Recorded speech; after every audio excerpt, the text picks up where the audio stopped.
তুমি আবু বকর যখনই তুমি দ্বীনের দাওয়াত দিতে গেছো তুমি বলেছো ইয়া আইয়ুহান নাস কুলু লা ইলাহা ইল্লাল্লাহ তুফলিহুন। ও দুনিয়ার মানুষ কুলু লা ইলাহা ইল্লাল্লাহ বলো বলো বলো আল্লাহ ছাড়া কোনো মাবুদ নাই। লা মাবুদা ইল্লাল্লাহ আল্লাহ ছাড়া কোনো মাবুদ নাই। লা মাশুকা ইল্লাল্লাহ আল্লাহ ছাড়া কোনো মাশুক নাই। লা রাজ্জাকা ইল্লাল্লাহ আল্লাহ ছাড়া কোনো রিজিক দাতা নাই।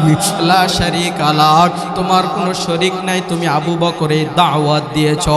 আমার আল্লাহ তোমার উপর এত এত এত এত এত পরিমাণ খুশি হয়ে গেল। আমার আল্লাহ জিব্রাইলের মাধ্যমে সুসংবাদ পাঠায়া দিল। আবু বকর বিধর্মী থেকে মুসলমান হইয়া নবীজির হাতে কালেমা পড়িয়া নবীজির প্রেমের মালা গলার মধ্যে দিয়া দিয়া এইবার দিন বিজয়ের জন্য বাইতুল্লাহর সামনে রক্তাক্ত হইল।